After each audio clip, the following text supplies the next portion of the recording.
ভেবে দেখুন তো, কাউকে মানসিকভাবে নির্যাতন করতে তার কোলের শিশুকে মায়ের দুধপান থেকে বিরত রাখা হচ্ছে, কিংবা আবার কোনো কিশোরীকে তার মায়ের সঙ্গে তুলে নিয়ে গিয়ে পরে অচেনা কোনো রাস্তায় ছুঁড়ে ফেলা হচ্ছে। আর এসব ঘটনা যদি ঘটে থাকে রাষ্ট্রীয় বিভিন্ন বাহিনীর অধীনে। গুম সংক্রান্ত তদন্ত কমিশন আনফোল্ডিং দ্য ট্রুথ শিরোনামের প্রতিবেদনে এমন অনেক হৃদয় বিদারক ঘটনা উঠে এসেছে। বিস্তারিত জানাবো আজ।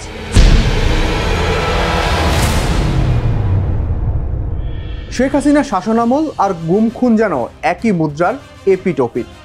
16 বছরের শাসনামলে রাষ্ট্রীয় বাহিনীর মাধ্যমে বিরোধী মত দমনে সেসব গুমের ঘটনা ঘটেছে।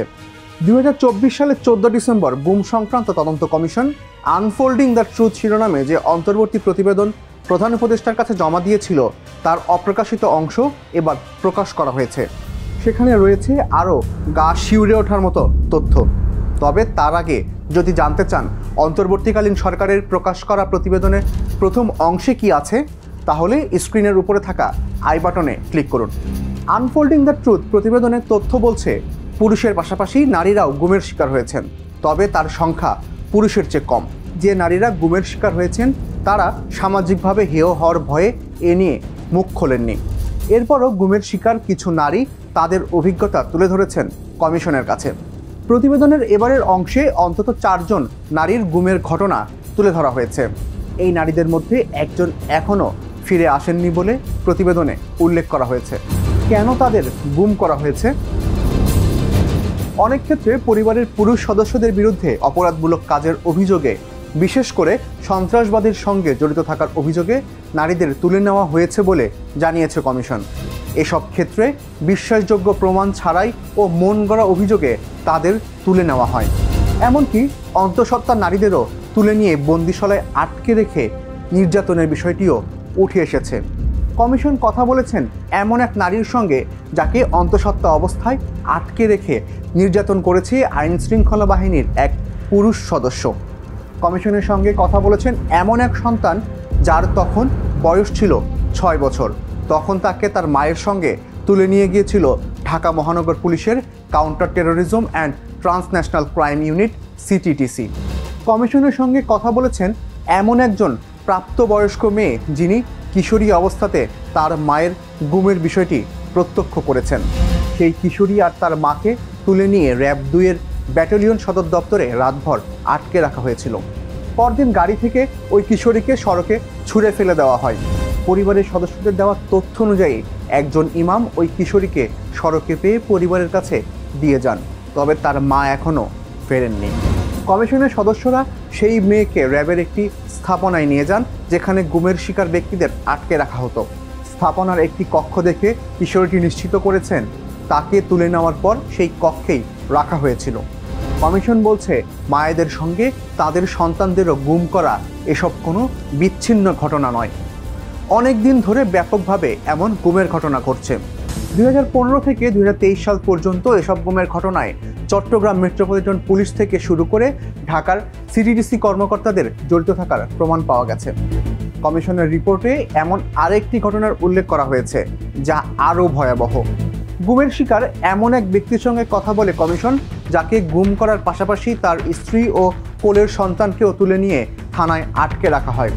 তাকে মানসিকভাবে নির্যাতন করতে স্ত্রীকে থানায় আটকে রেখে কোলের সন্তানকে মায়ের দুধপান থেকে বিরত রাখতে বাধ্য করা হয়। প্রতিবেদনটি বলছে সন্তানসহ নারীদের তুলে নেওয়ার পর বিষয়টি তাদের পরিবারকেও জানানো হতো না। আনুষ্ঠানিকভাবে যখন তাদের গ্রেপ্তার করা হতো তখনই পরিবার জানতে পারত।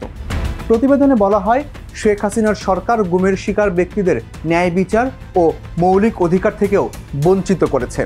গুমের শিকার ব্যক্তিদের অবস্থান শনাক্ত ও তাদের উদ্ধারের চেষ্টা করা হলে কর্তৃপক্ষ বারবার তাতে বাধা দিয়েছে।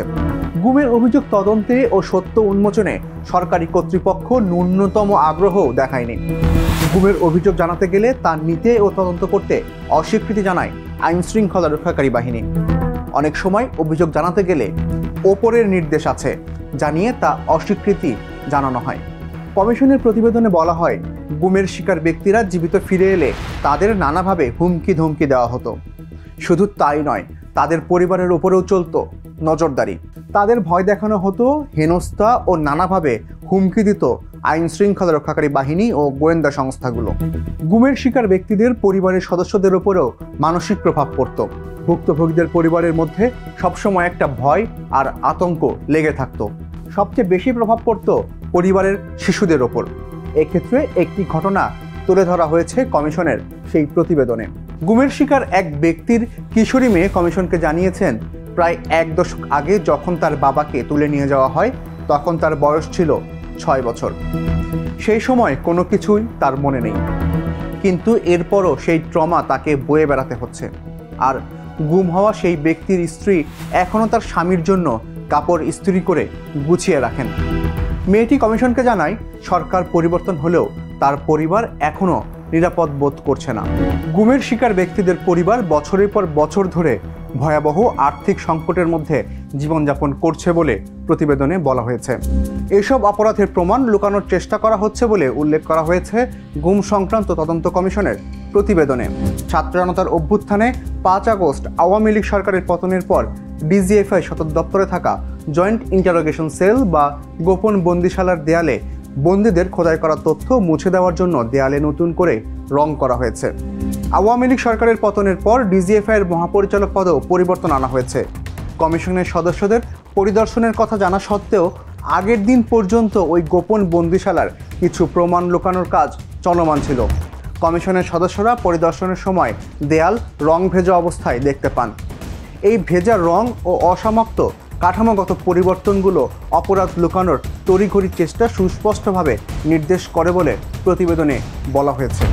গুমের ঘটনার প্রমাণাদি নষ্ট করার এমন ঘটনা যে শুধু ডিজিএফআই ঘটছে তা নয়, বিভিন্ন নিরাপত্তা বাহিনী 15 বছরেরও বেশি সময় ধরে যেসব অপরাধ করেছেন তার প্রমাণাদিও বিকৃতি বা নষ্ট করা হয়েছে।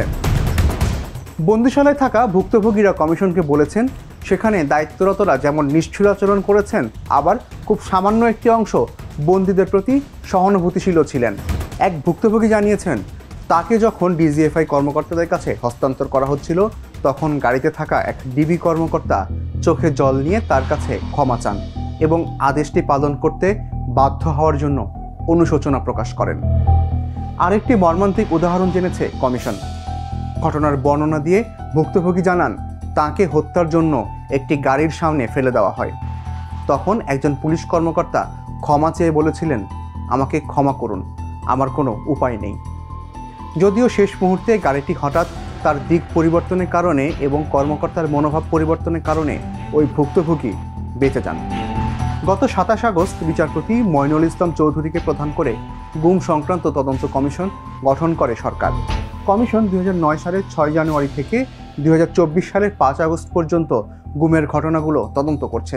14 ডিসেম্বর কমিশনের দেওয়া অন্তর্বর্তী প্রতিবেদনে গুমের বিভিন্ন ঘটনায় নির্দেশদাতা হিসেবে ভারতে পলাতক ক্ষমতাচ্যুত প্রধানমন্ত্রী শেখ হাসিনার সম্পৃক্ততার প্রমাণ পাওয়ার কথাও তুলে ধরা হয়েছে। অন্তর্বর্তী প্রতিবেদনে আরও বলা হয়েছে, RAB, DGFI, DB, CTTC, CID, police সহ সরকারের বিভিন্ন সংস্থার বিরুদ্ধে কমিশনে 1676টি অভিযোগ জমা পড়ে। তার মধ্যে 758 জনের অভিযোগ যাচাই বাছাই করেছে কমিশন। এতে দেখা গেছে 73% ভুক্তভোগী ফিরে আসলেও এখনও 27% ভুক্তভোগী নিখোঁজ। এই ধরনের আরও তথ্য পেতে ভিজিট করুন prothomalo.com/video আর ফলো করুন প্রথম আলো ফেসবুক পেজ এবং ইউটিউব চ্যানেল। থাকুন ভালোর সাথে, আলোর পথে।